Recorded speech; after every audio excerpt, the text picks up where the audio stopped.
Hey there, folks. Welcome to our cozy nook of tales and adventures. Today, like every episode, we're unlocking the doors of imagination to explore new worlds, meet fascinating characters, and experience unique emotions. I promise to take you on an unforgettable journey through the power of words. So get comfy, grab your favorite drink, snuggle into that perfect spot, and get ready to lose yourself in a new story. Leave the outside world behind for a while and dive with me into the depths of storytelling.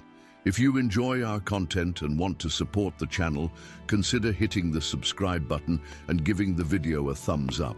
Now, without further ado, let's dive into today's story.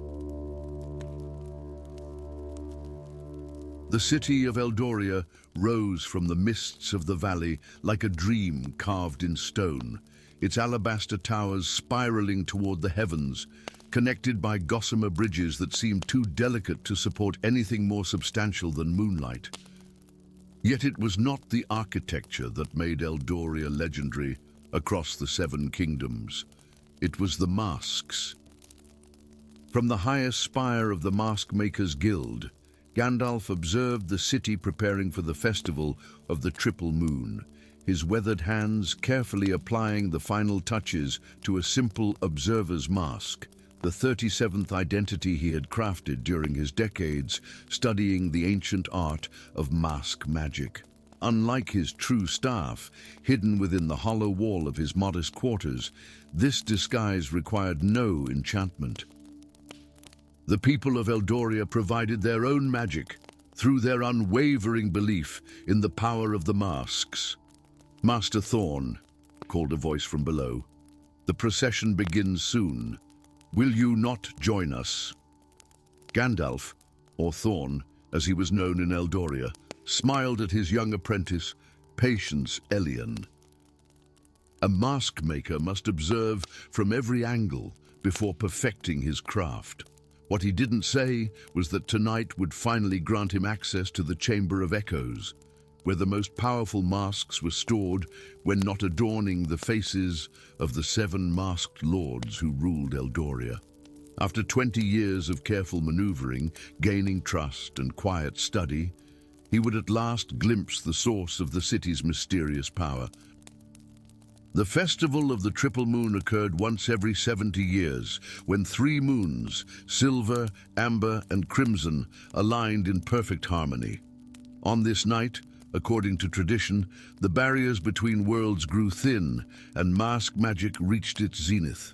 It was also the only night when all 7 lords wore their masks simultaneously in the grand ritual.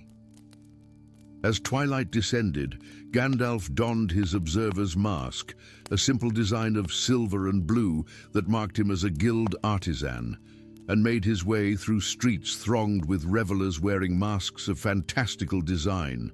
Some were purely decorative, but others hummed with contained energy that raised the hairs on his arms as he passed. In Eldoria, identity was fluid, power was facial, and the boundary between person and persona had long ago dissolved into something more complex and dangerous than most citizens realized.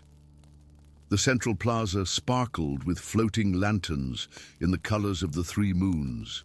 Upon a raised dais stood 6 of the 7 masked lords, their ceremonial robes billowing in the evening breeze, their masks exquisite works of magical craftsmanship. Each represented a fundamental force. Lord Ignis with his flame-wreathed visage, Lady Aquae behind rippling blue waves, Lord Terre's mask of living stone and precious gems, Lady Eris with her swirling silver tempest, Lord Lux bearing the blinding radiance of noon, and Lady Umbra, her face concealed behind shadows that seemed to consume light itself. But the 7th place remained empty. The mask of Lord Valyrian, the great masked one, master of harmony, remained upon its cushioned plinth, untouched. A murmur of concern rippled through the crowd. The ritual could not begin without the 7th mask. "Where is Lord Valyrian?" Voices whispered beneath colorful facades.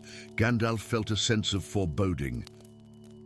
In all his years observing the politics of Eldoria, Valyrian had been the one constant, fair, judicious, and seemingly untouched by the corruption that occasionally afflicted the other lords. His absence was unprecedented. The master of ceremonies, a tall figure in a mask of clockwork and crystal, raised his staff for silence. Lords and ladies of Eldoria, honored guests and citizens, it is with profound sorrow that I must announce Lord Valyrian has been found dead in his chambers.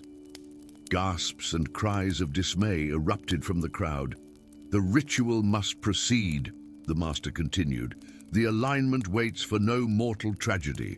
As tradition demands, the seventh mask must be worn. The remaining lords conferred briefly, their voices too low to hear. Finally, Lord Ignis stepped forward. Master Thorn of the Maskmakers Guild will examine the mask for damage before we select a temporary bearer. Gandalf felt 6 masked gazes turn toward him. This was not part of his plan, but sometimes fate opened doors that cunning could not. With measured steps, he approached the dais and bowed. The Mask of Harmony was a masterpiece of ancient craft. White opal inlaid with veins of gold that shifted like living circuitry, emanating a soft glow that pulsed with the rhythm of a heartbeat. Protocol dictated he should only inspect it visually, yet as his fingers hovered near its surface, something extraordinary happened. The mask spoke to him, not in words, but in fragmented images that flashed through his mind. Valyrian's chambers, a shadowy figure, a blade of crystal, and blood pooling on marble floors. Then darkness, confusion, and a desperate warning. The 7th seal is breaking. They must not remove the final mask. Gandalf recoiled, nearly dropping the sacred object. The voice was unmistakably Valyrian's, fragments of the Lord's consciousness somehow preserved within the mask itself. "Is something amiss, Master Thorn?" asked Lady Umbra, her voice like silk drawn over gravel. "The mask appears undamaged," Gandalf replied carefully, "though it carries powerful enchantments that should be approached with caution." Lord Ignis stepped forward. "I shall bear it for tonight's ritual. As Fire Lord, I have the strength to contain its power." "No," Gandalf said, more sharply than he intended. "I mean, forgive me, my lord, but the energies are unstable. As a mask maker, I should bear it until it can be properly examined." Before anyone could object, he lifted the mask to his face. The world exploded into light and knowledge. Centuries of memories cascaded through his mind, not just Valyrian's, but those of every bearer before him, stretching back to the founding of Eldoria. And with those memories came the terrible truth. The masks were never meant to channel magic. They were prisons beneath the city, separated from reality by the thinnest of barriers, lurked beings of pure chaos, the ancients, entities from beyond the stars who had nearly destroyed the world in ages past. The 7 original mask makers had sacrificed themselves to create magical seals in the form of masks, each binding one aspect of the ancients' power. But the seals were imperfect. Over generations, the masks slowly consumed their wearers, adding their souls to strengthen the binding. And now, someone was systematically breaking those bindings. Valyrian had discovered the plot and been silenced. His final act had been to preserve his essence within his mask, hoping to warn his successor. When Gandalf's awareness returned to the plaza, barely seconds had passed, but he felt centuries older. Through the mask's enhanced perception, he could see what remained invisible before, shadow threads connecting 4 of the 6 lords to something dark and hungry beneath the city. "Seize him!" Lord Ignis commanded suddenly. "He has murdered Valyrian and stolen his power." Guards materialized from the crowd, their own masks enhancing their strength and speed. Gandalf had no choice. He raised his hands and spoke words he had not uttered in Eldoria before. Words of true power, not the channeled magic of masks. A shockwave of energy erupted from his fingertips, throwing the guards backward and shattering dozens of lesser masks in the crowd. "Wizard!" hissed Lady Umbra. An infiltrator. Taking advantage of the confusion, Gandalf fled into the labyrinthine streets of the lower city, the mask of harmony still affixed to his face, sharing its secrets as he ran. He needed allies, time, and access to the Chamber of Echoes beneath the central temple. In a darkened alley, a hand grabbed his arm. Instinctively, he summoned fire to his fingertips, illuminating a face half covered by a simple black mask, the exposed skin beneath horribly scarred. "This way, wizard," said the stranger, "unless you prefer the dungeons." The man led him through passages too narrow for pursuers, eventually emerging in a cellar filled with broken masks. "I am Kalin," he said, removing his mask to reveal the full extent of his disfigurement, burned scars that no magic had healed. "Once captain of Valyrian's personal guard, until I discovered what the other lords were planning." "And what is that exactly?" Gandalf asked, though Valyrian's memories had already shown him glimpses. "To break the seventh seal," Kalin replied grimly. "To free the ancients and harness their power. They believe they can control what comes through, but they are fools." Gandalf removed the mask of harmony, though its presence lingered in his mind. "Why help me?" "Because Valyrian trusted you. Before he died, he said a wanderer in disguise would be the city's only hope." Kalin's ruined face attempted a smile. "I did not expect a wizard." Over the next hours, as the three moons reached their perfect alignment above, Gandalf learned the full extent of the conspiracy. 4 of the 7 lords, Ignis, Eris, Umbra, and Terre, had discovered forbidden texts describing how to harness the ancients' power rather than merely containing it. They had spent years secretly weakening the bindings of their masks, preparing for this night when the dimensional barriers would be at their thinnest. The final mask, the one that maintains the central seal, is hidden in the heart sanctum beneath the temple, Kalin explained. They plan to remove it during the zenith of the alignment. "Then that is where we must go," Gandalf said, rising to his feet. His simple disguise was long abandoned. Now he stood revealed in his true aspect, Gandalf the Grey, wielder of flame and shadow, guardian of Middle Realms. The temple plaza was deserted when they arrived, the celebration having moved to other quarters of the city. But beneath the marble floors, within the Sacred Heart Sanctum, they found the 4 corrupted lords surrounding a pedestal of crystal. Upon it rested a mask, unlike the others, featureless, crafted from a material that seemed to both absorb and reflect light, giving the impression of infinite depth. The 4 lords turned as one, their masks now visibly corrupted, veins of darkness spreading like cracks across once beautiful surfaces. "You are too late, wizard," said Lord Ignis. "The alignment is perfect." "The final seal will be broken. And what of the souls trapped within your masks?" Gandalf demanded. "Generations of bearers, sacrificed to maintain the bindings you now destroy." "A necessary cost," replied Lady Umbra. "Power requires sacrifice." "Not always," Gandalf countered, stepping forward. "Sometimes it requires only wisdom." What followed was a battle unlike any Eldoria had seen in centuries. 4 lords wielding corrupted mask magic against 1 wizard and a scarred warrior. Spells of fire met torrents of earth.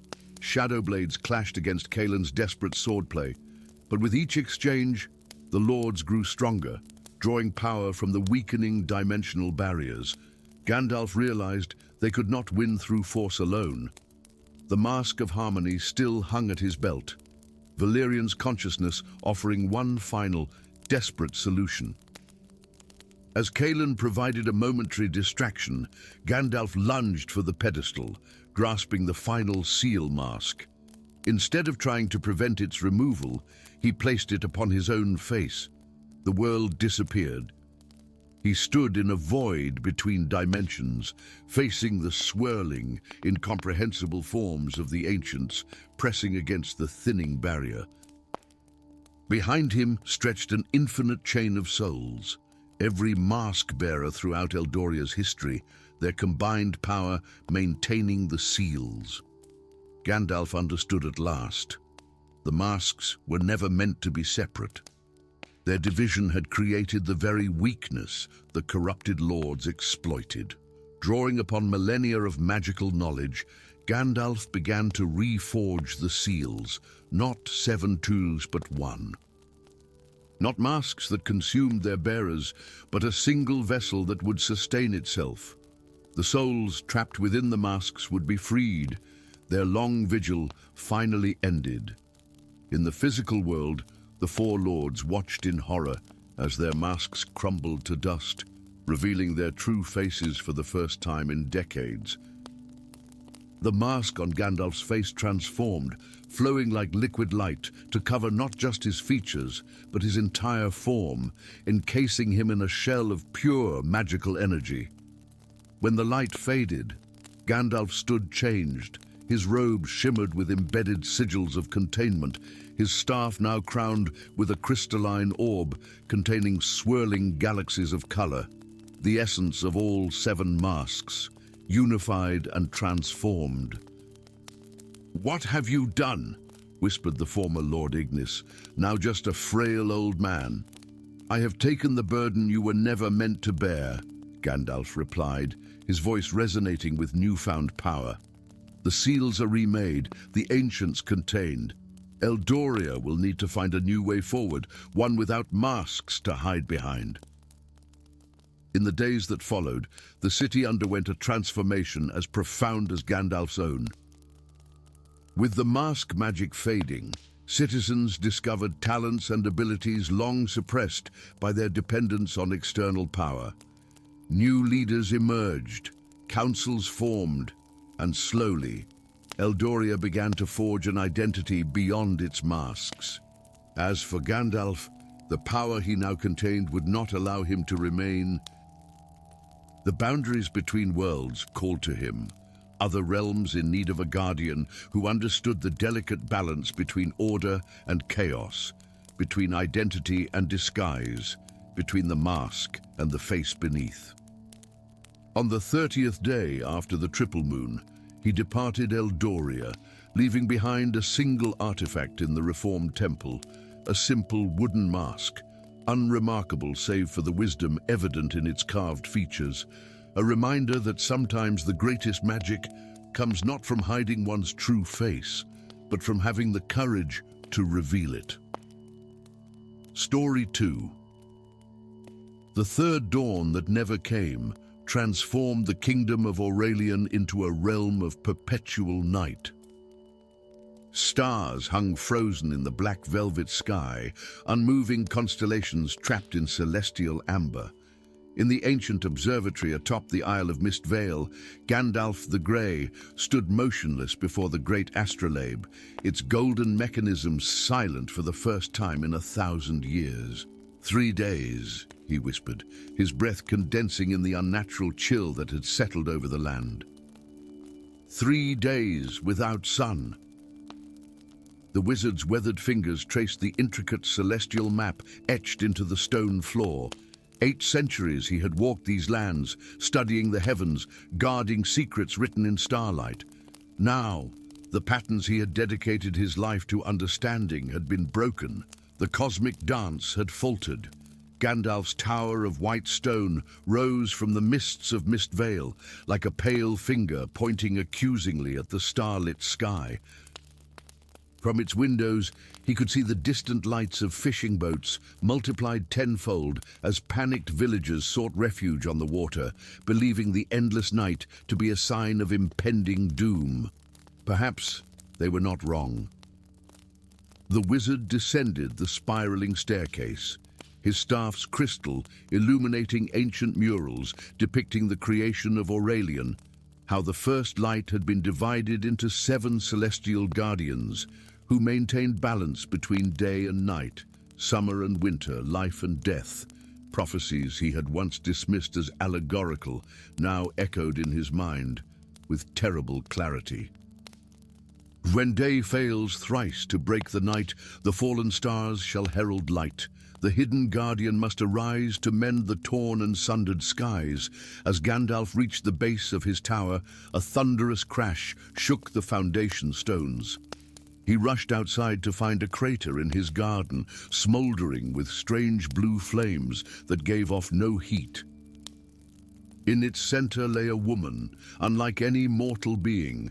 Her skin was the color of burnished copper, and patterns of light moved beneath it like liquid constellations. Her hair flowed around her as if suspended in water, each strand shimmering with the light of distant suns. When he approached, her eyes opened, twin abysses filled with swirling galaxies. "I am fallen," she whispered, her voice carrying the harmonics of celestial spheres. "And the light devourer has torn me from the heavens." "Who are you?" Gandalf asked, though a terrible suspicion was already forming in his mind. "I was once called Estrela, guardian of the eastern sky." Her luminous fingers grasped Gandalf's wrist with surprising strength. "But you may call me Star, for that is all that remains of me now."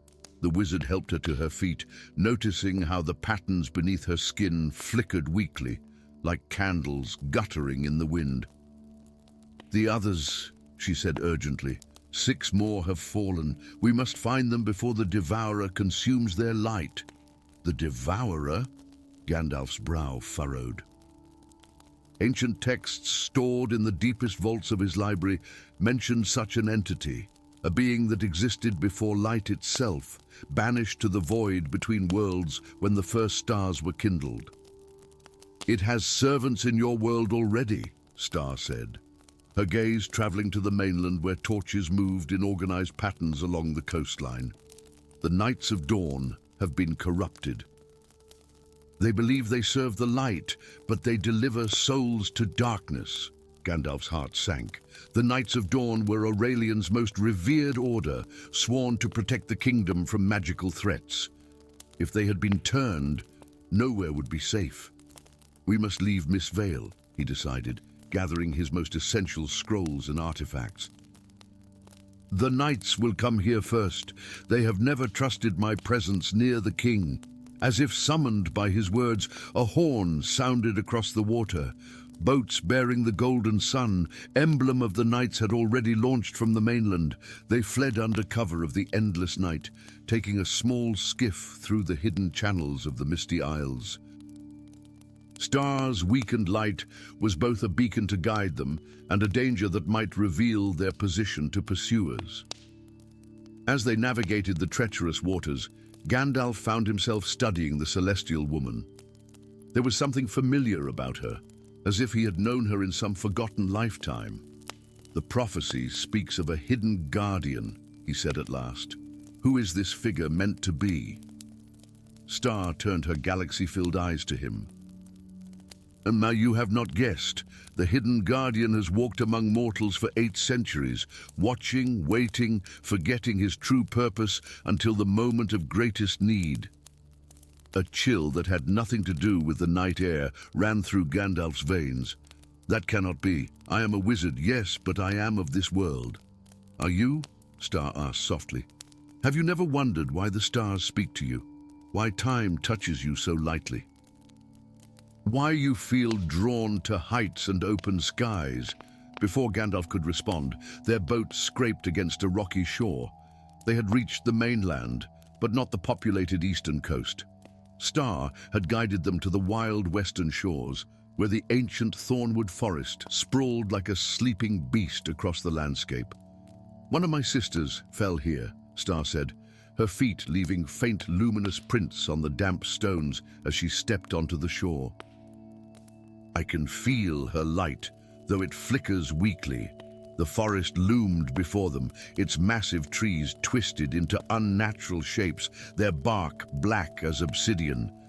Few ventured into Thornwood willingly, for it was said to be the domain of the Raven King, a wild druid who commanded the beasts and spirits of the woodland.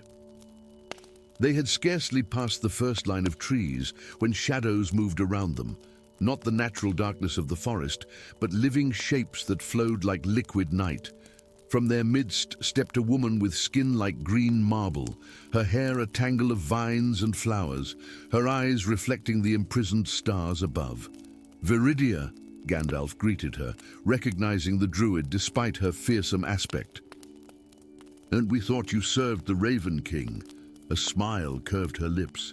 "There is no king in these woods, Starwalker, only a queen who has awaited your awakening." She turned to Star. "And I have something that belongs to you, celestial sister." From the folds of her leafy garments, Viridia produced a glowing orb no larger than an apple. Within it swirled mists of emerald and gold, and at its center pulsed a light like a captive sun. "Luna!" Star cried, reaching for the orb, "the guardian of the western sky." "I found her essence before the knights could claim it," Viridia explained, "but I lacked the power to restore her form." Star cradled the orb, her own light intensifying as she communed with her sister's essence. "We need the solar crown," she said at last. "Only with its power can the fallen guardians be restored." "The crown was lost centuries ago," Gandalf objected. "Not lost," Viridia corrected. "Hidden by you, occulted guardian, though you have forgotten.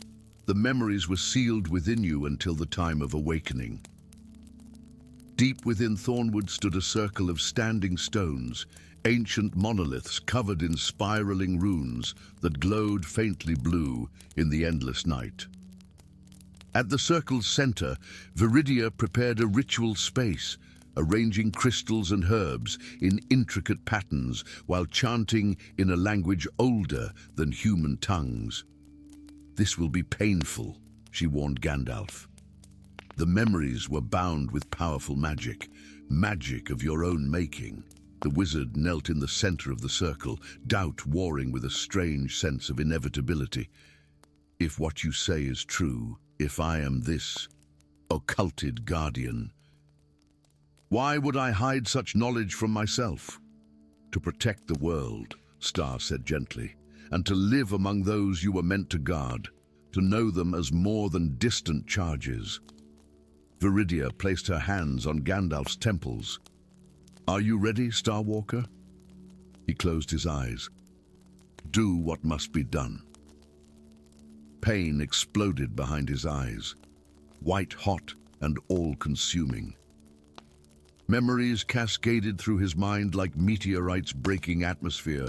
His creation in the forge of a dying star, his siblings, the 7 celestial guardians, taking their positions in the heavens, his own choice to walk among mortals as their unseen protector, and finally, the forging of the solar crown, the artifact that maintained the balance between light and darkness. He remembered hiding the crown in the one place no one would think to look, the submerged ruins of Ether, the ancient floating citadel that had crashed into the sea during the First Age. And he remembered why. A prophecy that the Light Devourer would one day return, seeking to consume the sun itself. When the pain subsided, Gandalf opened his eyes. The others gasped, for they now glowed with inner light, like twin stars set in his weathered face. "I remember," he said, his voice resonating with newfound power. "I remember everything." The journey to the submerged ruins of Ether was fraught with peril. The Knights of Dawn pursued them relentlessly, their once noble armor now corrupted with writhing shadows. Twice they narrowly escaped ambushes, and once they were forced to battle when retreat was impossible. It was during this clash that Gandalf witnessed the true nature of their enemy.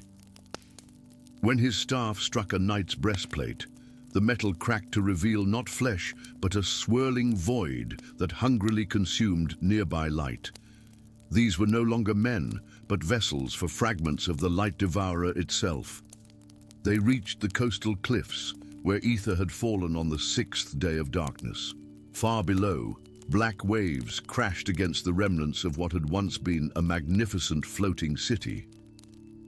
Its white towers now lay broken beneath the water, visible only when lightning, increasingly frequent in the unnatural sky, illuminated the depths. "How do we reach it?" Viridia asked, peering over the cliff's edge. In answer, Gandalf raised his staff. Power flowed through him, different from the magic he had wielded for centuries, purer, more primordial. The sea below began to churn, and slowly, majestically, the ruins of ether rose from the depths, water cascading from shattered domes and broken spires. "The crown lies in the celestial chamber," Gandalf said, memories still unfolding within him. At the heart of the citadel, they descended the treacherous path to the newly exposed ruins. The ancient city was a maze of collapsed corridors and flooded chambers, yet Gandalf navigated it with the certainty of one returning home after a long absence. Stars' light guided them, growing stronger as they approached the city's center, as if responding to something that called to her celestial nature. The celestial chamber, when they finally reached it, took their breath away. Despite centuries underwater, its domed ceiling remained intact, depicting the night sky in mosaics of lapis lazuli and gold. At the chamber's center stood a pedestal of crystal, and upon it rested a circlet of metal unlike any earthly material. It seemed to be forged from captured sunlight, its glow illuminating the chamber in warm gold. "The solar crown," Star breathed, her light pulsing in response.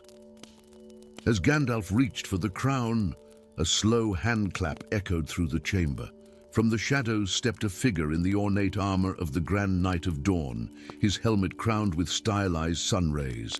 Behind him filed a dozen knights, their armor writhing with living shadows.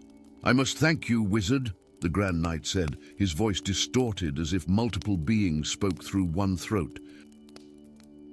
For centuries, we searched for the crown, never suspecting it lay beneath the waves." "Galadrax," Viridia hissed, recognizing the Grand Knight despite his corruption. "What have you become?" "Enlightened," he replied, removing his helmet to reveal a face partially consumed by darkness, one eye replaced by a swirling void. "My master has shown me the truth. Light is a temporary aberration in the natural darkness of the cosmos. We merely restore the proper order." "Your master devours worlds," Gandalf countered, subtly positioning himself between the knights and the crown. "It cares nothing for order." Galadrax smiled, the expression grotesque on his half-consumed face. "It has promised me the stars themselves when the work is done." "It lies," Star said simply, "as it has lied since the beginning of time." With a snarl, Galadrax signaled his knights to attack. What followed was chaos. Blades of shadow against Gandalf's staff of light, Viridia's nature magic animating the very stones beneath their feet. Stars weakened celestial power flaring defensively. During the fray, Gandalf managed to seize the solar crown. The moment his fingers touched it, power surged through him, not the corrupted hunger of the light devourer, but the pure creative force of the cosmos itself. Memories and knowledge locked away for eons flooded his consciousness. "Enough!" he commanded, his voice reverberating with authority that transcended the physical realm. The crown blazed upon his brow, transforming the ancient wizard. His grey robes became raiments of living light, his staff a scepter of pure starfire. The knights faltered, their shadow-infused armor smoking where the light touched it. "You cannot stop what comes, Guardian," Galadrax spat, his body now more void than flesh. "The sun is already in my master's grasp. Soon it will be devoured, and eternal night will reign." "Not while I stand," Gandalf replied, raising his transformed staff. "Not while any guardian draws breath." With a gesture, he opened a portal in the chamber's ceiling, revealing the starry sky above. But something was wrong. Where the sun should have been, even in eclipse, There was instead a growing darkness, a patch of absolute void expanding to consume the imprisoned stars around it. "We're too late," Viridia whispered in horror. "No," Gandalf said with quiet certainty. "We are precisely on time." Raising the solar crown above his head, Gandalf began to chant in the language of creation itself, words that had not been spoken since the universe was young. The crown's light intensified until it was painful to behold. Star stepped forward, adding her voice to his, the orb containing Luna's essence pulsing in harmony. As the chant reached its crescendo, Gandalf made his choice. He had walked among mortals for centuries, grown to love them, to understand their brief, brilliant lives. Now he would return to his original purpose, but he would carry that love with him into the heavens. "Farewell, old friends," he said to Viridia, his form already beginning to transform into pure light. "Watch for me in the dawn." With those words, Gandalf, the solar crown, and star shot upward through the portal as twin comets of golden and silver light. They streaked across the night sky toward the growing void where the sun had been imprisoned. From the ground, Viridia and the people of Aurelion watched as the comets disappeared into the absolute darkness. For a moment, nothing happened. Then a pinprick of light appeared at the void's center, expanding outward in a corona of brilliant gold and silver. The darkness recoiled, contracted, and with a silent explosion that nonetheless shook the very foundations of the earth, was banished from the sky. Where the void had been, a new sun blazed, different from before, its light tinged with silver at the edges, as if sun and moon had merged into one celestial body. Around it, 6 smaller lights took up positions, forming a perfect protective circle. The guardians of Twilight had returned to the heavens. In the days that followed, tales spread throughout Aurelion of the wizard who had become a star, of the grey pilgrim who had saved the sun itself. Shrines were built, songs composed, and on clear nights, stargazers swore they could see Gandalf's face in the patterns of the night sky, still watching over the world he had twice saved, once by walking among mortals, and once by leaving them behind to take his rightful place among the eternal guardians of light. Story 3. The floating islands of Skardheim hung like massive jewels against the twilight sky, their jagged edges gilded by the setting sun. Once thousands of these earthen fragments had danced in perfect harmony, suspended by the power of the runic songs, ancient melodies that defied gravity and bound stone to air. Now, as the crimson light faded, the smallest of the islands trembled, its foundation crumbling as it tilted precariously toward the misty abyss below. From the shadow of a weather-beaten oak, an old man watched the island's descent. His silver beard cascaded over robes the color of storm clouds, and his eyes reflected centuries of wisdom and regret. Gandalf the Grey had returned to Skardheim after an exile of 800 years. He had felt the disruption in the weave of runic magic from across the sea, a discordant note in the grand symphony he had helped compose millennia ago. "I swore never to set foot on these isles again," he murmured, his voice carrying the weight of ancient oaths. His gnarled fingers clutched a staff of twisted heartwood, veined with silvery runes that pulsed faintly in the growing darkness. Yet here I stand, as the song begins to falter. The island before him gave a final shudder before breaking free of its invisible tethers. Gandalf whispered an incantation, and the falling landmass slowed its descent, settling gently into the mist rather than shattering against the distant ground. The effort left him breathless, a reminder that his powers, though considerable, were no substitute for the runic songs that had maintained Skardheim since time immemorial. Gandalf made his way toward Høvding, the central island and seat of the Skardheim Council. The floating city was a marvel of stone and living wood, with spiraling towers and bridges that seemed to defy not only gravity but logic itself. As he approached, he drew his grey cloak tighter around his shoulders, concealing his face. His return would not be welcomed by all. "Halt, traveller!" called a guard at the first bridge. The young man wore the silver and blue uniform of the council guard, his face hard beneath his winged helmet. "State your business in Høvding." "I am but a wandering scholar," Gandalf replied, his voice deliberately frail. "I seek audience with Master Gunnar, the Skaldo." The guard's expression darkened. "Master Gunnar receives no visitors. By order of Jarl Hakon, Supreme Commander of the Council." "And why might that be?" Gandalf asked, though he already sensed the answer in the dissonant whispers of the wind. "That's no concern of yours, old man. Now move along, or—" The guard's words died in his throat as Gandalf straightened to his full height, his hood falling back. Recognition dawned in the young man's eyes, not of Gandalf himself, but of the power that suddenly radiated from him like heat from flame. "I will see the Skaldo," Gandalf said, his voice no longer frail, but resonant with authority. "Now." The chambers of the last runic singer were located in the highest tower of Høvding, a spiraling structure of white stone and living branches. Gandalf followed a trembling attendant up the winding staircase, his mind clouded with foreboding. When they reached the ornate door at the top, the attendant hurriedly bowed and fled back down the stairs. Gandalf pushed open the door and stepped into a circular room filled with scrolls, ancient tomes, and musical instruments of curious design. By the window sat an old man, gaunt and hollow-eyed, his hands wrapped in blood-stained bandages. At Gandalf's entrance, Master Gunnar looked up, and a flicker of recognition crossed his weathered face.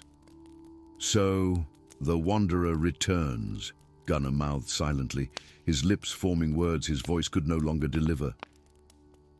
"After all these centuries," Gandalf crossed the room and knelt before the Skaldo, "what have they done to you, old friend?" Gunnar gestured helplessly at his bandaged hands, then to his throat. With painful effort, he reached for a nearby slate and chalk, scrawling a single word, "Hakon." "The Jarl did this." Gandalf's voice was soft, but thunder rumbled in the distance. "Why?" Gunnar wrote again, "Titans." A chill ran through Gandalf's blood. "He seeks to wake the Titans. The fool, he knows not what he meddles with." The door burst open behind them. "But I do know, Wanderer," came a cold voice. "Better than you might think." Jarl Hakon stood in the doorway, resplendent in ceremonial armor of black and silver. Behind him stood 4 guards, armed with crystal-tipped spears that hummed with contained energy. Echo hunters, mercenaries trained to absorb and nullify sound magic. "The great Gandalf," Hakon said with a mocking bow, "architect of the first song, betrayer of Skardheim, your return was foretold, though I had hoped to complete my work before you appeared." "Your work?" Gandalf rose slowly, positioning himself between Hakon and the injured Skaldo. "You mean the destruction of these isles, the awakening of forces beyond your comprehension?" Hakon laughed, a sound devoid of humor. "The liberation of Skardheim! For too long we have existed at the mercy of songs and singers. For too long we have feared the ground below. The Titans' power will forge a new age for our people, with me as their rightful ruler. The Titans' power will consume you and everything you claim to protect," Gandalf warned. "I helped bind them for good reason." "Seize him," Hakon commanded his guards. And this time, break more than his hands. The cell they threw Gandalf into was carved directly into the underside of Høvding, accessible only by a narrow bridge that extended when a runic key was turned. Through the single window, Gandalf could see islands in the distance beginning to list and sink. Time was running out. A scraping sound at the door drew his attention. The lock clicked, and the heavy wooden door swung inward to reveal a massive figure silhouetted against the torchlight. 800 years, rumbled a deep voice. And you still cannot stay out of trouble, old friend. The figure stepped into the dim light of the cell. He was tall and broad-shouldered, with wild hair and a beard that framed a face both handsome and feral. His amber eyes gleamed with an inhuman light. Fenrir, Gandalf said with genuine warmth. Still running with the wolf pack, I see, and you're still meddling in affairs best left alone, Fenrir replied, though his sharp-toothed grin belied his gruff tone.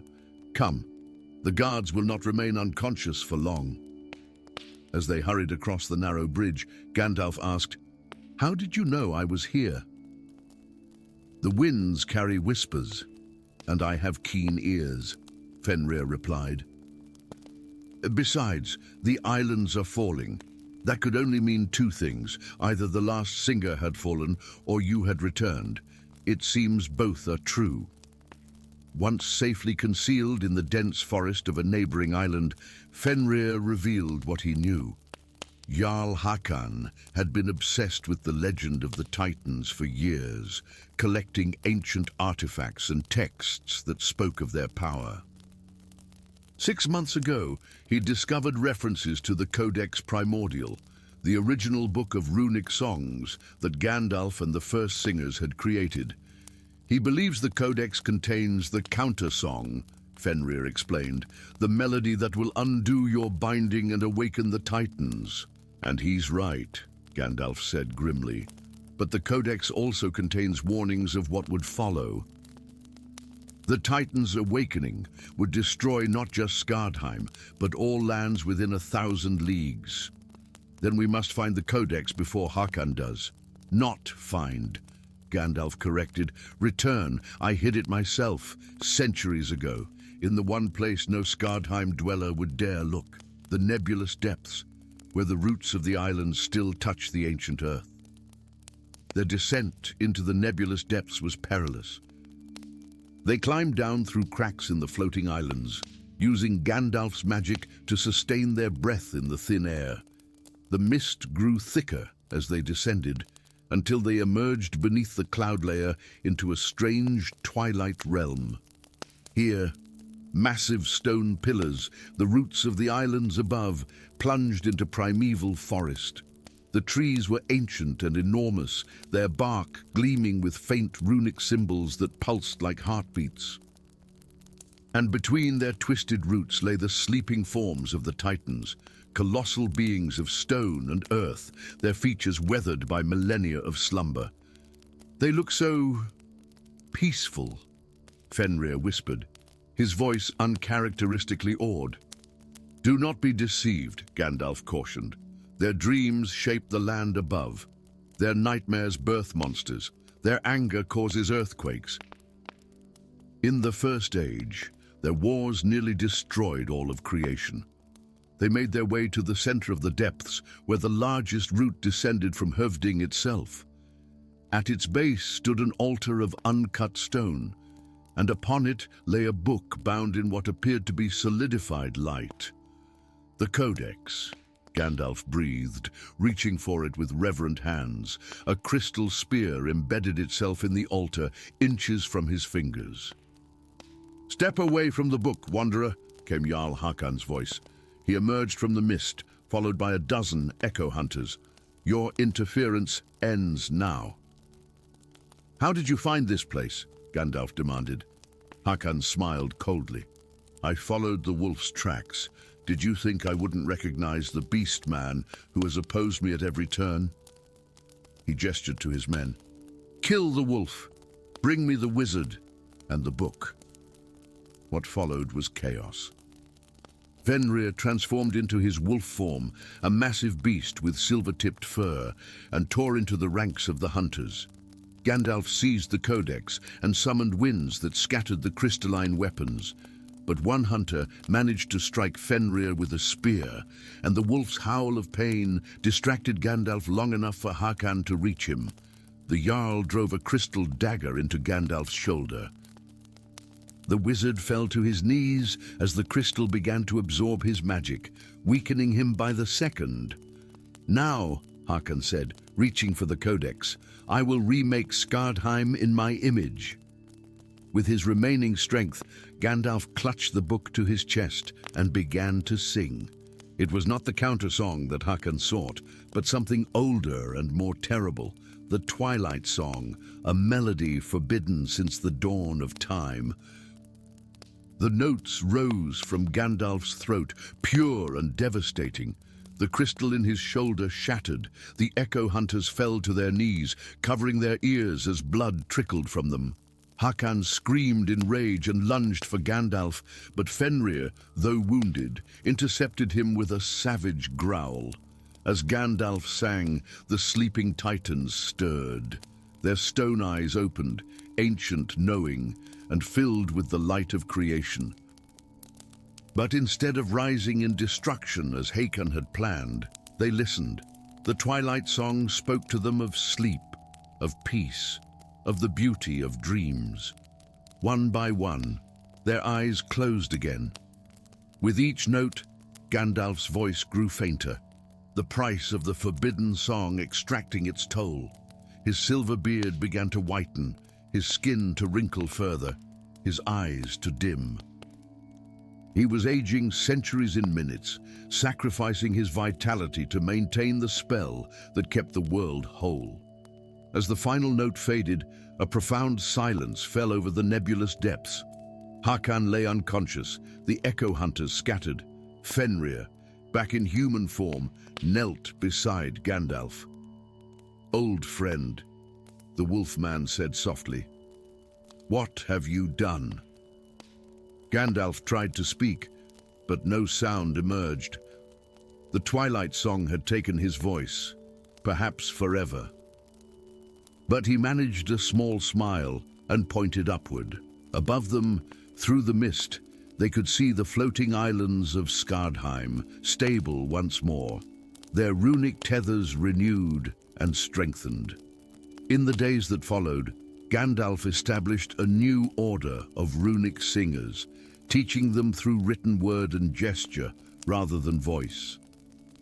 The islands of Skardheim would never again depend on a single singer, but would be maintained by many voices working in harmony.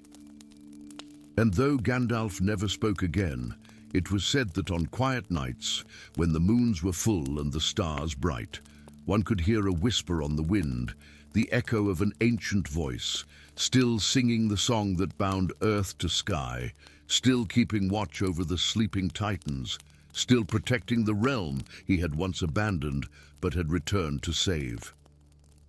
For in Skardheim, as in all lands where magic flows, songs never truly end, they merely change their tune. Story 4. The eternal winter of Frostholm painted the world in shades of alabaster and silver, where even the sunlight fractured into diamond dust as it struggled through the perpetual veil of ice crystals suspended in the air. Atop the highest peak of the Rhymespire Mountains stood the Palace of Frozen Tears, its translucent walls capturing and distorting light into ghostly auroras that danced across its chambers day and night. Within this crystalline fortress ruled Queen Iskra, once beloved by her people, now feared by all who dared whisper her name.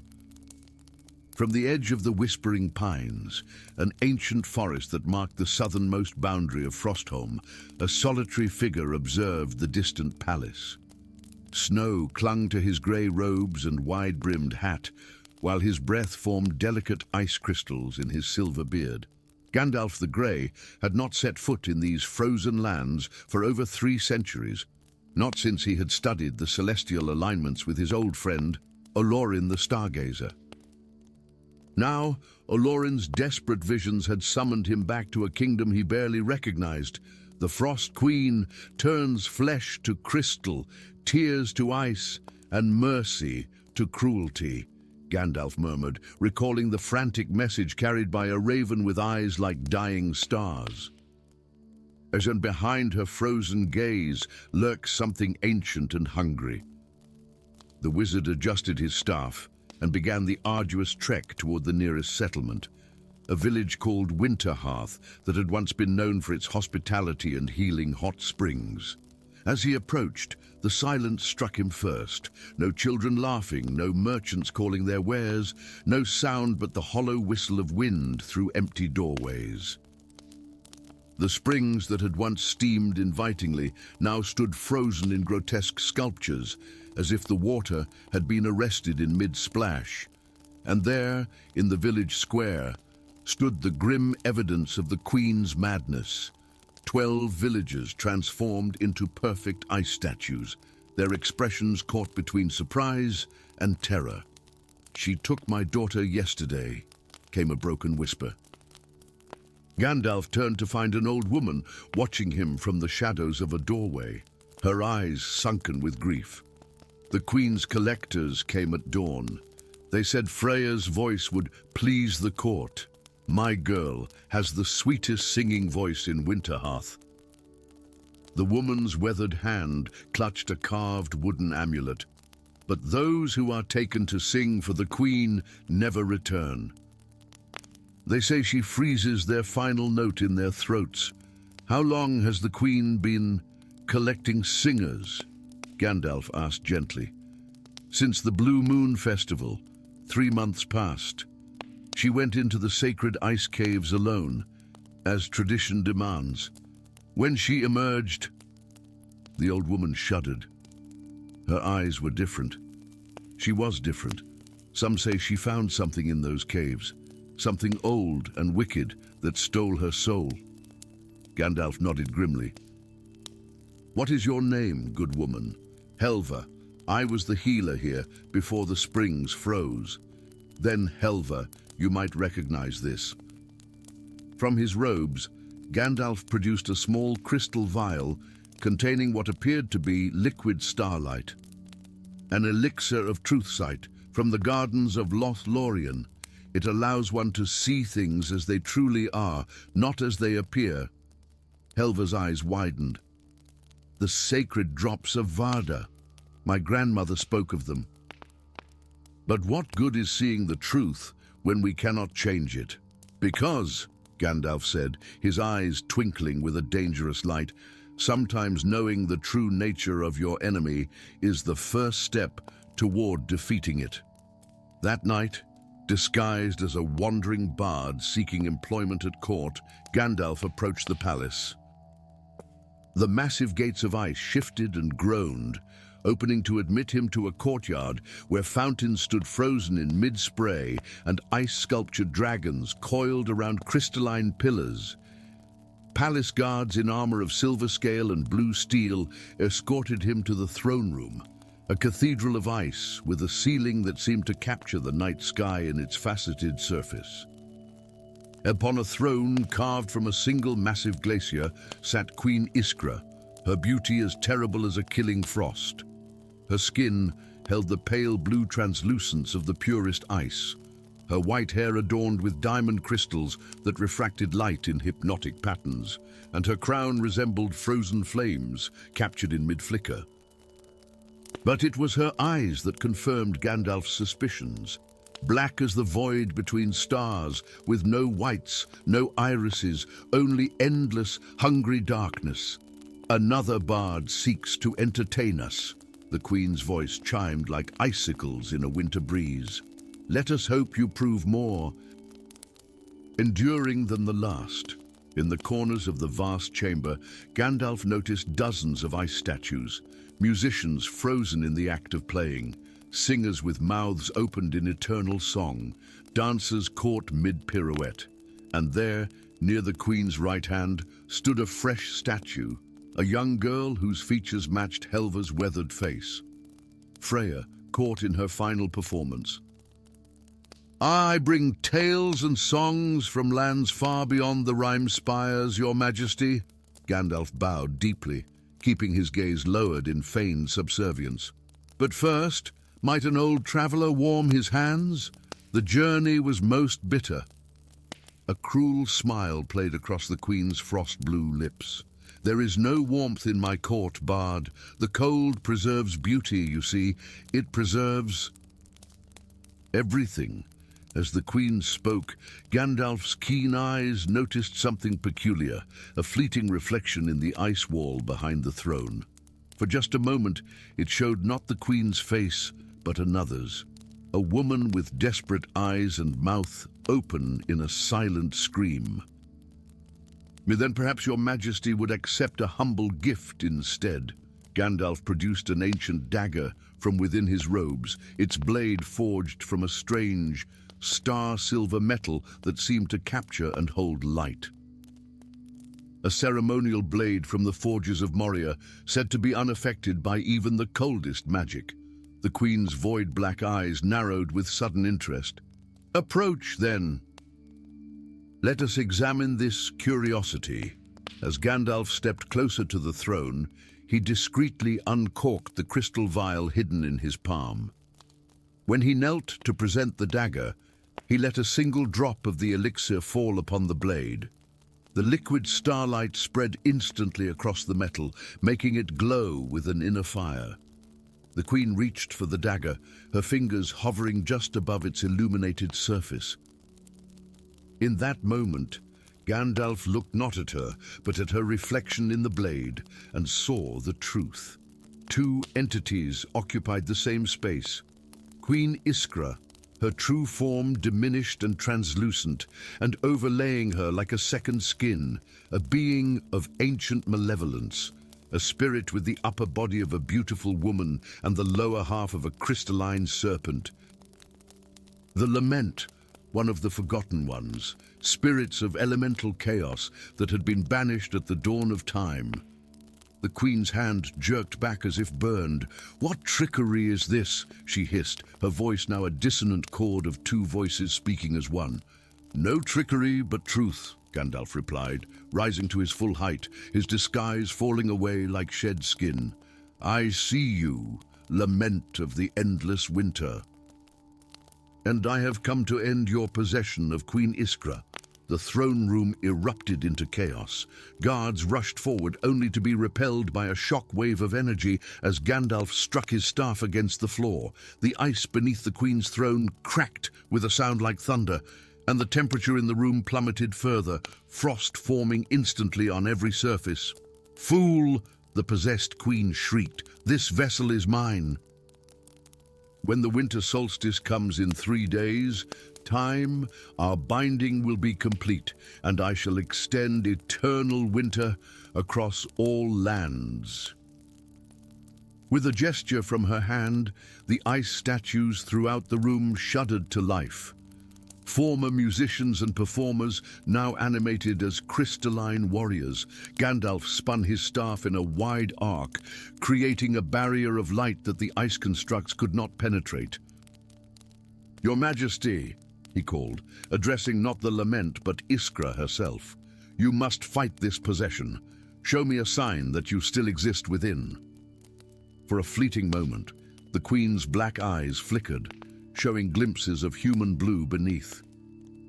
Her hand, moving as if fighting against invisible restraints, gestured subtly toward a tapestry on the eastern wall, a depiction of the Three Sisters, the sacred mountains where the aurora crystals were said to have fallen from the sky in ancient times. The message was clear.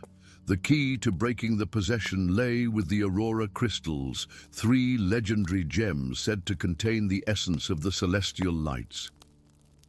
Using the ancient dagger to deflect a spear of ice hurled by the queen, Gandalf backed toward the chamber's exit. "I will return for you, Iskra," he promised. "Hold fast to what remains of yourself." The possessed queen's scream of rage followed him as he made his escape from the palace, a sound like glaciers carving into the sea. In the days that followed, Gandalf's search for the aurora crystals led him through the most treacherous regions of Frostholm. The first crystal he found embedded in the heart of an ancient glacier, guarded by wolves with fur of living frost. The second lay at the bottom of a hot spring that had been magically frozen solid, requiring Gandalf to melt his way down through layers of enchanted ice that reformed almost as quickly as he could dispel them. But it was the third crystal that proved most challenging, for it lay within the Howling Mountain, a peak said to be haunted by the spirits of those who had frozen to death upon its slopes. There, as howling winds threatened to sweep him into oblivion, Gandalf encountered a figure he had not expected, Vexior, once his fellow student in the arts of magic, now an exile whom the people of Frostholm considered a traitor. "And I wondered when you would come, old friend," Vexior's voice carried despite the shrieking gale. His face, half hidden behind a mask of silver, betrayed little emotion. "The Queen's madness threatens us all." "You know what possesses her?" Gandalf asked, keeping one hand on his staff. "The lament. I encountered it decades ago during my research into the elemental planes. I managed to contain it within an orb of enchanted ice, but during the Blue Moon Festival, Vexior's visible eye closed in regret. The Queen found my hidden laboratory in the sacred caves. Her curiosity freed what I had imprisoned. Together, they located the final Aurora crystal, nestled in a cavern where the walls themselves sang with unearthly voices. With all three crystals finally in his possession, Gandalf returned to Winterhearth to prepare for the confrontation ahead. The winter solstice would arrive the following night. "The crystals alone are not enough," Vexior warned as they worked by candlelight in Helva's cottage. "The lament can only be expelled if Queen Iskra fights from within while we attack from without. And after months of possession, her will may be too weak to resist. Then we must find a way to strengthen her will," Gandalf replied, studying the reflection of Freya's frozen form in the truth-seeing dagger. "The Queen still responds to music. It's why she collects singers. Perhaps there lies our answer." As the solstice moon rose over the Palace of Frozen Tears, Gandalf and Vexior approached openly, the three Aurora crystals forming a triangle around the dagger they had modified into a focus for their spell.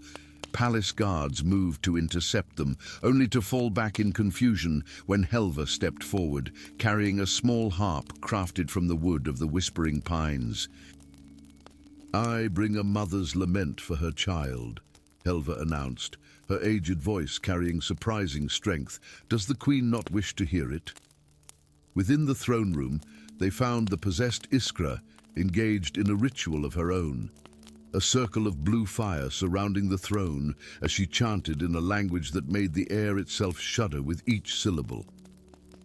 The solstice moon shone directly through the ice crystal ceiling, its light refracted into 1,000 beams that centered on the Queen's crown. "You are too late, wizard," the lament hissed through Iskra's lips.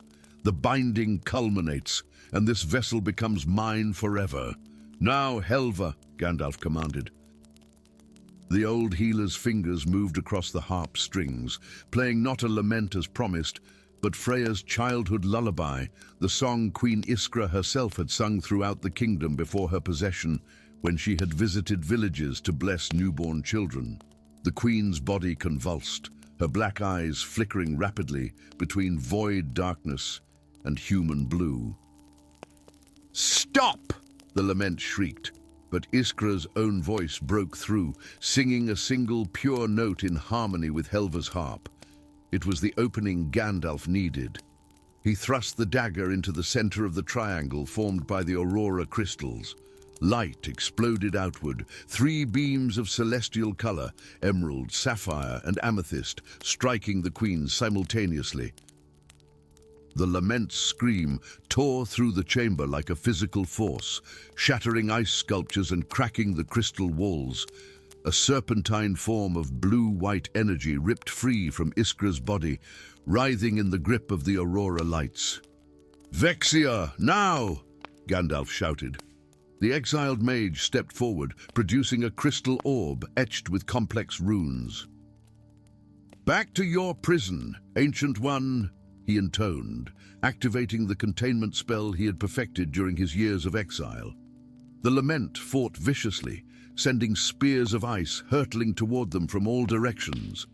One struck Vexia in the shoulder, another grazed Gandalf's cheek. But the aurora light held firm, forcing the spirit gradually toward the orb until, with a final shriek that crystallized into a shower of snowflakes, the lament was drawn inside. The orb sealed itself with a sound like distant chimes. Queen Iskra collapsed upon her throne, her appearance transforming as they watched, the deathly blue pallor fading, replaced by natural warmth. Her eyes, when they opened, were the clear blue of summer skies.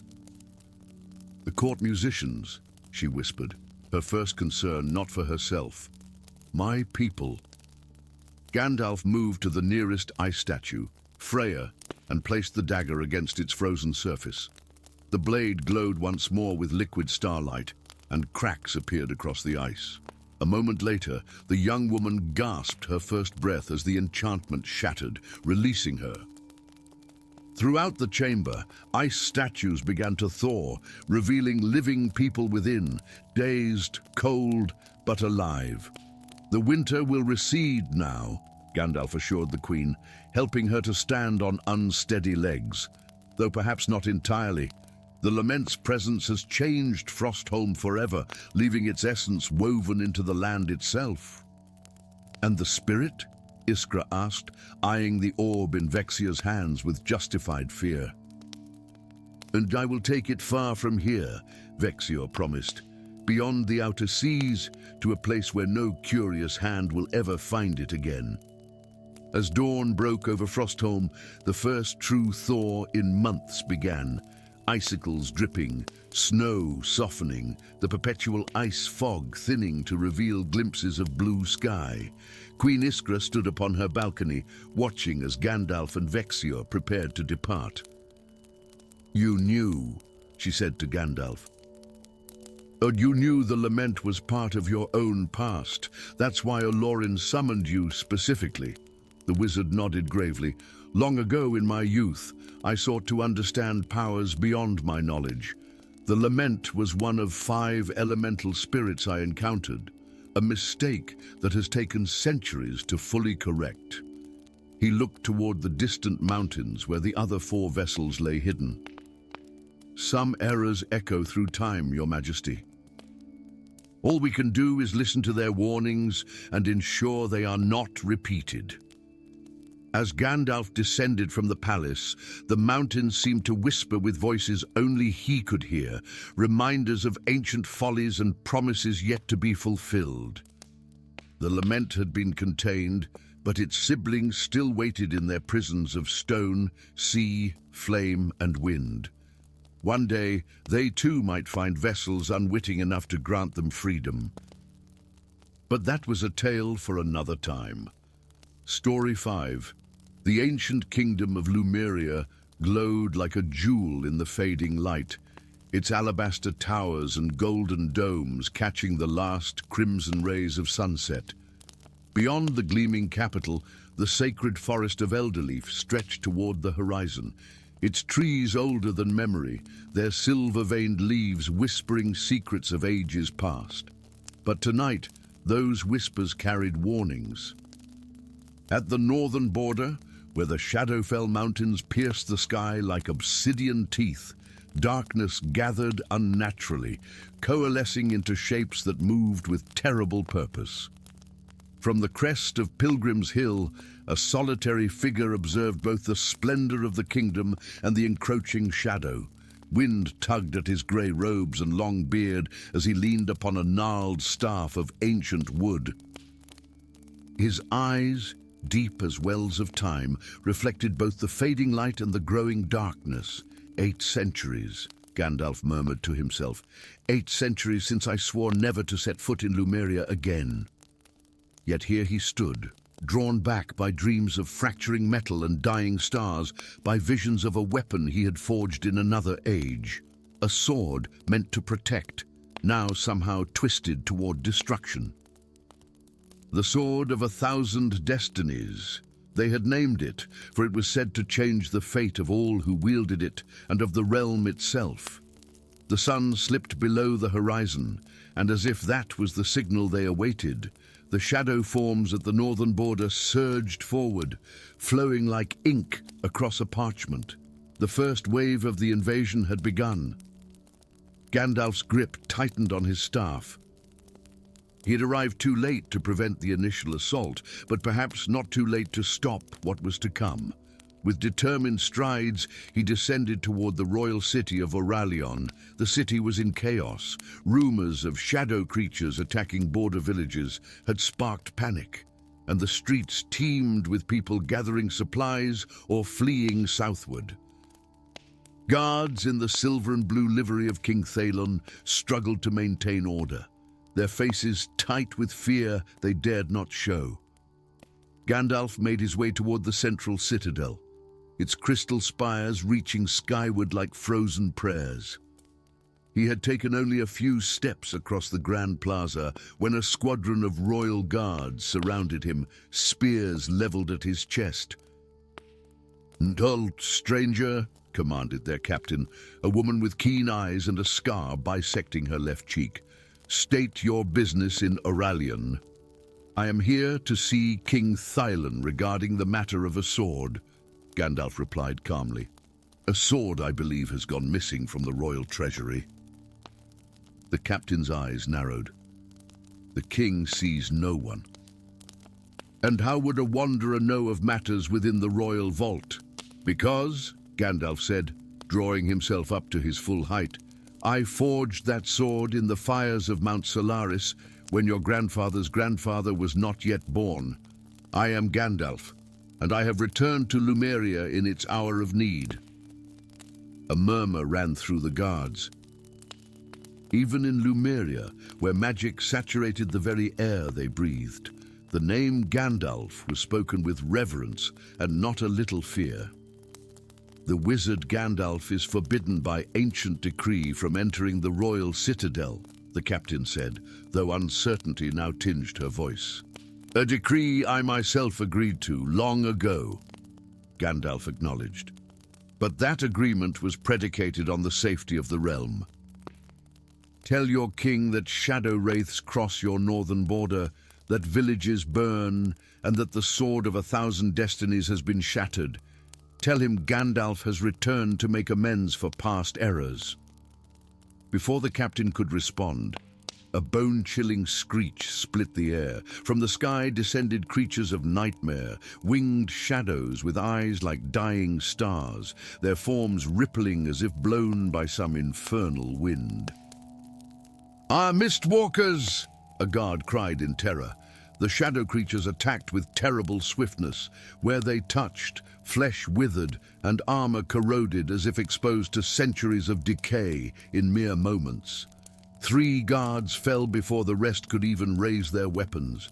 Gandalf's staff blazed with sudden light. He spoke words in a language older than Lumeria itself, and a dome of scintillating energy expanded outward, forcing the shadow wraiths back. They circled just beyond the barrier, their shrieks now tinged with frustration. "To the citadel, quickly," Gandalf commanded. "These are but scouts. The main force will arrive by midnight." The throne room of King Thalon reflected none of the panic that gripped the city outside. Courtiers in elaborate finery continued their whispered intrigues. Musicians played gentle melodies, and servants circulated with trays of delicacies as if it were any normal evening. Yet Gandalf noted the strained smiles, the too bright laughter, the eyes that darted nervously toward the windows whenever a distant scream pierced the carefully maintained illusion of normalcy.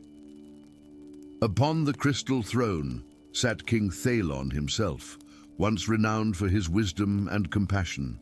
Now his face bore the waxy pallor of one who had not seen sunlight in months. His crown seemed too heavy for his head, forcing him to lean slightly forward as if perpetually bowing to some unseen entity. When his gaze met Gandalf's, the wizard saw recognition followed by something that might have been shame, quickly hidden behind a mask of regal indifference. So the great Gandalf defies his own oath and returns to Lumeria. The king's voice echoed hollowly through the vast chamber. Have you come to gloat as my kingdom falls to shadow? I have come because the sword of 1,000 destinies has been broken, Gandalf replied, ignoring the gasps from the courtiers. Broken by your hand, if I am not mistaken. The king's fingers tightened on the arms of his throne. You overstep, wizard. The sword was mine to do with as I pleased. No living being truly owned that sword, Gandalf countered. It was forged to protect Lumeria, bound to the royal line but never possessed by it.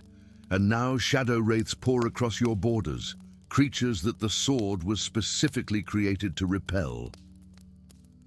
Coincidence?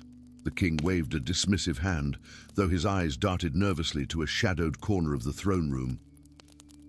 Gandalf followed his gaze and perceived what others could not, a formless darkness deeper than mere absence of light, watching, listening. Where are the fragments of the sword, Thalon? Gandalf demanded, stepping closer to the throne despite the guards tensing around him. Imprisoned, came a new voice, melodic yet filled with steel. As you should be for breaking your oath. From a side entrance strode a woman of ethereal beauty, her silver-white hair adorned with jewels that captured and refracted light in hypnotic patterns. Her gown seemed woven from moonlight itself, and at her throat hung a pendant of opal and platinum. Gandalf recognized her instantly, Lyraniel, first enchantress of Lumeria and advisor to the king. Lady Lyraniel, Gandalf bowed slightly. Am I still serving the throne after all these centuries? I would have thought you'd have claimed your own by now. A flash of anger crossed her perfect features. Not all of us abandoned our responsibilities, Stormcrow. Some remained loyal to Lumeria. Loyal? Gandalf raised an eyebrow. Is that what you call allowing shadow wraiths into the kingdom? What bargain have you made with them, I wonder? The king rose suddenly from his throne. Enough! Guards, take this oathbreaker to the dungeons. His presence is no longer welcome in my court. Gandalf's staff struck the marble floor with a crack like thunder. Look to your advisor, Thalon. Look with eyes unclouded by whatever enchantment binds you. For a moment the king's eyes cleared, and he looked upon Lyraniel with dawning horror. Then the moment passed, and the veil of confusion descended once more. Take him, the king repeated, his voice now drained of all emotion. As guards moved to surround him, Gandalf locked eyes with Lyraniel. Whatever you hope to gain from the shadows, it will cost more than you can possibly imagine. Her smile was cold as midwinter. I have imagined quite a lot, old friend. The dungeons beneath the royal citadel were ancient, carved from the living bedrock in an age when the first stones of Oralion were laid. Gandalf sat cross-legged in his cell, eyes closed, reaching out with senses beyond the physical. Though they had taken his staff, they could not take the power that dwelled within him. He perceived the shadow wraiths massing beyond the city walls, felt the tendrils of their malevolence probing for weaknesses. And deeper still, he sensed a presence he had not encountered in millennia, the spectral Archon, an entity of living darkness that had once nearly consumed the Five Kingdoms before being banished by an alliance of wizards, of which Gandalf had been the youngest. So it was never truly defeated, he murmured, merely waiting, gathering strength. A soft scraping sound from the corridor interrupted his meditation. The cell door swung open to reveal not a guard, but a cloaked figure bearing a lantern of blue flame. Quickly, urged a feminine voice. We have little time. Stepping into the light, the figure pushed back her hood to reveal delicate features framed by silver-white hair, a face remarkably similar to Lyraniel's, yet younger, gentler. You are the enchantress's daughter, Gandalf realized. Lyraniel is my aunt, she corrected. Ye am Elindra, royal archivist and keeper of histories, And I know who you are, Gandalf the Grey, forger of the great sword. Then you know why I've come." Elindra nodded gravely. "The sword fragments. My aunt has hidden 2 of them, but I know where the 3rd lies. Come, we must hurry. The shadow wraiths cannot be held back much longer." They moved swiftly through torch-lit corridors, avoiding guard patrols with the ease of one who had mapped every passage. Elindra led him not up toward the citadel, but deeper, into older sections where the stonework bore inscriptions in languages long forgotten. "The king has been under my aunt's influence for months," Elindra explained, as they descended a narrow spiral staircase. "It began after they explored the ancient ruins at the edge of the Shadowfell. He returned, changed, more susceptible to her whispers." "And the sword," Gandalf prompted. "The king shattered it 3 days ago, during the dark of the moon. Lyraniel convinced him it was draining his life force, weakening his rule. In truth, I believe the sword was fighting against the shadow's influence, perhaps even healing him. That's why it had to be destroyed." They emerged into a vast underground chamber, dominated by a lake of still, black water. At its center stood a small island, upon which grew a single tree of white wood with leaves like silver flames. "The heart of Lumeria," Gandalf breathed in wonder. "I had thought it merely legend." "Few know of its existence," Elindra confirmed. "As royal archivist, I am one of its guardians. And there," she pointed toward the tree, "is where my aunt hid the 1st fragment, believing its power would be contained by the tree's ancient magic." As they approached the island by a narrow stone bridge, Gandalf felt the unmistakable resonance of the sword fragment, a subtle harmony amidst the chaos of energies now swirling through Lumeria. From the heart tree hung the broken blade, suspended by roots that had grown around it like reverent hands. Gandalf reached for it, only to be thrown backward by a surge of magical energy. "Did you think it would be so easy, old friend?" Lyraniel stood at the bridge's far end, her perfect features now marred by veins of darkness spreading beneath her skin like cracks in fine porcelain. Behind her loomed a figure composed entirely of writhing shadows, the spectral Archon itself. "And you were supposed to rot in that cell until the invasion was complete," Lyraniel continued, her voice distorted. "Now you force my hand." "You were always impatient, Lyraniel," Gandalf replied, rising to his feet. "Your bargain with the shadows. What did they promise you? Eternal youth, unlimited power." "Understanding," she hissed, "knowledge of the spaces between worlds, secrets you and your order jealously guarded. The shadows do not hoard wisdom. They share it freely with those worthy enough to receive it. What they offer is corruption, not enlightenment," Gandalf countered. "Look at yourself. Look at what you've become." For a moment, doubt flickered across Lyraniel's face. The darkness beneath her skin receded slightly, and her eyes cleared. Then the spectral Archon moved closer, placing what might have been a hand upon her shoulder, and the moment passed. "Enough talk," she snarled. "The fragment, Elindra, bring it to me, or watch your precious histories burn along with this kingdom." "Don't do it," Gandalf warned. "The 3 fragments together will give them the power to extinguish all light in Lumeria." Elindra stepped forward, her face resolute. "I am royal archivist, Aunt, sworn to preserve our kingdom's past." Her hands began to glow with a soft golden light. "But also to safeguard its future." With a gesture, she sent a pulse of energy toward the heart tree. The roots responded, extending the fragment toward Gandalf. As his fingers closed around it, memories flooded his mind, memories of forging the sword in sacred fire, of binding it to the bloodline of Lumeria's kings, of the terrible argument that had led to his self-exile. He saw now what he had not understood then. The sword had never been meant merely to protect against external threats. Its deepest purpose was to guard against corruption from within. "You cannot stop what comes," Lyraniel warned, darkness now completely consuming her eyes. The other fragments are well hidden, and the Shadow Army advances. By dawn, Lumeria will be cleansed of light. "Not if we awaken what sleeps beneath the sacred forest," Gandalf replied, the fragment pulsing with blue fire in his grasp. "Not if we rouse Luminoth." Fear flashed across Lyraniel's face.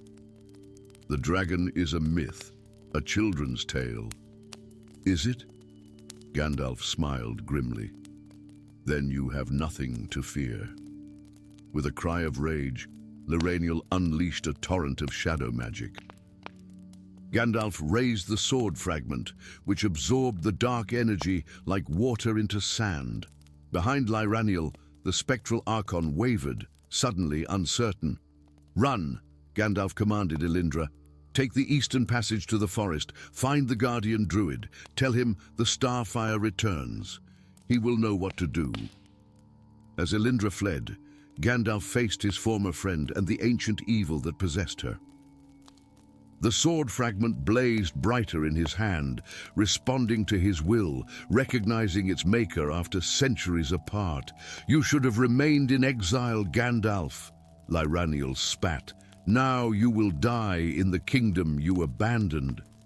"Perhaps," the wizard acknowledged, "but Lumeria will endure." And somewhere beneath the sacred forest, a dragon stirs from slumber, called by the breaking of a sword he once helped forge. Above them, throughout the city, shadow wraiths breached the outer defenses. King Thalon, momentarily free from enchantment, ordered his remaining troops to protect the fleeing citizens. And deep within the sacred forest, ancient eyes opened, eyes like twin suns, awakening after centuries of dreamless sleep. The battle for Lumeria had begun.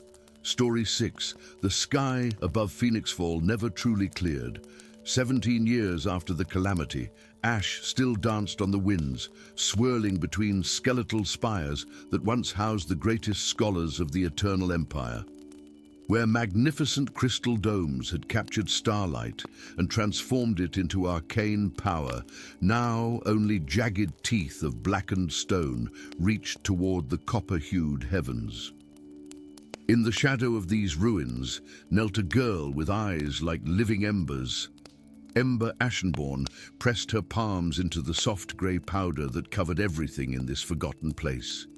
The ash whispered to her, as it always had. Fragments of memory, echoes of screams, glimpses of glory now reduced to dust. Most believed the Phoenix Fall tragedy an accident, a magical experiment gone terribly wrong. The ash told a different story. "What do you see, child?" Master Helios of the Phoenix Order watched her from beneath his crimson hood, his ancient face lined with equal parts wisdom and worry. Ember's gaze remained fixed on the patterns forming in the ash beneath her fingers. "I see fire raining from the sky. I see a book bound in scales that shine like molten gold, and I see..." Her voice faltered. "I see it happening again." The old monk's breath caught. For 17 years, the Order had sheltered this child found miraculously alive amid the devastation, the only survivor of Phoenix Fall. They had watched her grow, had witnessed her strange affinity for the ashes, had recognized her as the first Oracle of Ashes to appear in a millennium. Now, they feared what her visions foretold. "You must tell no one else of this," he whispered, helping her to her feet. "The Brotherhood has spies everywhere, but secrets, like ash, have a way of escaping one's grasp." 3 nights later, Ember fled the monastery. Her chambers had been ransacked. Master Helios lay dead, and the shadowy figures who had come for her still pursued through the twisted forest that had grown wild at the city's edge. Trees with bark like charcoal and leaves the color of dried blood seemed to watch her passage with hollow eyes. She had taken nothing but the clothes on her back and the small pouch of sacred ash she always carried. Ash gathered from the heart of Phoenixfall on the day she was found.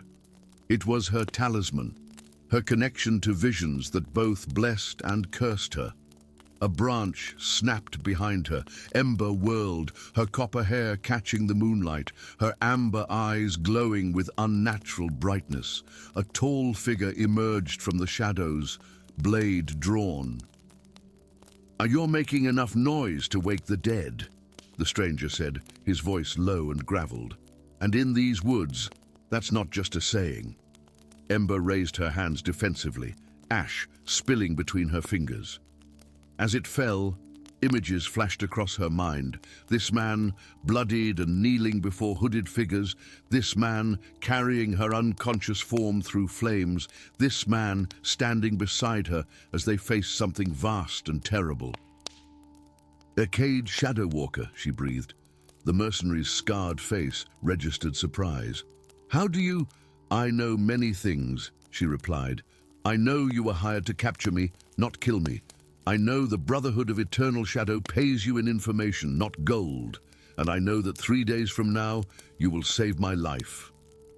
Cade's grip on his sword tightened. "Mind reading is a dangerous accusation to make, girl. Not mind reading. Fate reading." Ember opened her palm, revealing the swirling ash. "I am the Oracle of Ashes, and I have seen our paths intertwined." Before Cade could respond, the forest erupted with movement. Dark figures in tattered robes slipped between the trees, converging on them with unnatural speed. "Brotherhood assassins," Cade muttered, shifting his stance to a defensive position. "And it seems your prophecy might come true sooner than expected." Dawn broke over the whispering plains, painting the tall grass in hues of amber and gold. Ember and Cade had fled through the night, leaving the assassins entangled in the clever traps the mercenary had laid during their escape. "Why did you help me?" Ember asked, as they crested a hill overlooking the vast expanse. Cade's face remained impassive, but his eyes, grey as storm clouds, betrayed his unease. "I don't like being a puppet in someone else's play. The Brotherhood didn't tell me who you were, only that you were valuable. Now I want to know why." Ember knelt and spread her ash upon the ground. Images formed, a magnificent city with towers of glass and gold. The same city engulfed in emerald flames, a book radiating power, and a shadow with wings that stretched across the entire sky. "The Codex of Flames," she explained. "The only record of what truly happened to Phoenixfall. The Brotherhood wants it destroyed. I need to find it before they do." Cade's expression hardened. "Then where exactly is this codex?" Ember stood, her gaze fixed on the distant horizon, where jagged mountains pierced the sky like the spines of some colossal beast. "In the Cinder Peaks, guarded by the last fire dragon, Pyrelios the Undying." Cade let out a bitter laugh. "Of course it is." Their journey took them through lands transformed by the calamity that had destroyed Phoenixfall, villages where children were born with ash-grey skin, forests where trees bore fruit that burned from the inside out, lakes that steamed with perpetual heat, harboring creatures with too many eyes and glowing veins. Along the way, they gathered whispers of the Brotherhood's true purpose, not to prevent another calamity, as they claimed, but to ensure one. They worshipped destruction as divine purpose, seeing the fall of Phoenixfall as merely the prelude to a greater cleansing. They also learned of Cade's past. Once a guard in Phoenixfall's Grand Library, he had survived the destruction only by chance, sent away on an errand the very day of the calamity. His quest for answers had led him to dark places, ultimately into the Brotherhood's employ. "They promised knowledge," he explained one night as they camped beneath a sky ablaze with unnatural auroras. "About what happened. About why I was spared." Ember studied him in the firelight, seeing the guilt that haunted him. Perhaps you were spared for this moment, to help me find the truth. Or to stop you, Cade replied quietly. The Brotherhood believes you'll bring about another destruction, that you're not just an oracle, but something more. Ember turned away. I've seen things in the ashes, about myself. Things I don't understand. Cade watched her, conflict evident in his eyes. Then let's find this codex and learn the truth, whatever it may be.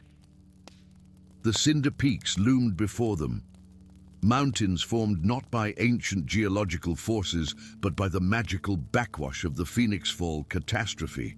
Heat shimmered in the air, and the ground beneath their feet was warm to the touch. The dragon's lair is within the tallest peak, Ember said, her voice hushed with awe as she gazed upon the mountain that locals called the Pyre Throne. But the Brotherhood will have set traps along every path. As if summoned by her words, dark figures emerged from behind crystalline rock formations, cultists in robes adorned with ash-grey sigils, led by a tall figure in a mask carved from obsidian. And did the Ashen Child, the leader's voice echoed unnaturally, come to fulfill her destiny at last? Archon Vex, Cade growled, sword drawn. I should have known you'd come yourself. My faithful Shadow Walker, the masked figure replied. Did you truly believe we didn't know of your betrayal the moment you chose to aid her, rather than capture her? Ember stepped forward, her eyes blazing. And you cannot stop what is to come. Stop it, Archon Vex laughed, the sound like glass breaking. Child, we have worked for centuries to ensure it. The awakening of the Phoenix is our sacred purpose. Confusion crossed Ember's face. Then why hunt me? Why kill Master Helios? Because the old fool sought to control the Phoenix's power, to prevent the cleansing fire that must come. The Archon extended a hand. And join us willingly, and the transition will be less painful. Fight, and you will still fulfill your purpose, but with far greater suffering. Cade moved to stand between them. She's not going anywhere with you. The Archon's mask tilted. Ah, how history repeats. The Guardian stands again before the flame. Do you know, Shadow Walker, why you were drawn to her? Why you alone survived Phoenix Fall's destruction? Before Cade could answer, the ground beneath them trembled. A roar split the air, so powerful it dislodged stones from the mountainside. Above them, enormous wings the color of sunset unfurled as Perilios the Undying emerged from his lair. The dragon's scales shimmered like liquid gold, his eyes twin pools of ancient fire.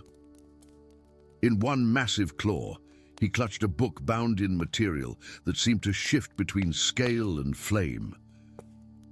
The phoenix stirs, the dragon's voice resonated in their minds, and the codex calls to its rightful reader. Chaos erupted. The Brotherhood attacked, hurling dark magic at the dragon while attempting to seize Ember. Cade fought with surprising skill, his blade moving as if guided by muscle memory from another life. Ember stood transfixed as the codex plummeted from the dragon's grasp, landing before her in a burst of golden sparks. The moment her fingers touched its cover, visions overwhelmed her, not fragments, but a complete truth. Phoenix Fall had been built upon the nesting grounds of the primordial phoenix, a cosmic entity that cycled through death and rebirth across millennia. The city's mages had attempted to harness its power, triggering a premature rebirth cycle that destroyed everything. She, Ember, was not merely an oracle, but the human vessel into which the phoenix's essence had fled, growing stronger as she matured. And Cade, guardian of the cycle, she whispered, understanding flooding her. Push, you're descended from the ancient bloodline tasked with overseeing the phoenix's rebirth. Cade turned to her, recognition dawning in his eyes even as he parried an attack. That's why I survived, why I was drawn to you. The Archon's laughter rose above the battle. Yes, the Phoenix will rise again, and this time nothing will prevent the glorious destruction it brings. But as the Codex's knowledge filled her, Ember understood the truth the Brotherhood had twisted. The Phoenix wasn't meant to destroy indiscriminately. Its fire was one of transformation, not obliteration. The calamity at Phoenix Fall had been an aberration, not the natural order. As the power within her surged, Ember made her choice. With Cade at her side, not to stop her but to guide her, she would embrace her destiny, not as an agent of destruction, but as the herald of a more balanced renewal. Golden flame began to engulf her form as she rose into the air, the true awakening beginning. Perelios bowed his massive head in recognition, while the Brotherhood cultists fell to their knees in mingled awe and terror. But this is not the end. Ember's voice resonated with ancient power as she reached for Cade's hand. This is the beginning of everything.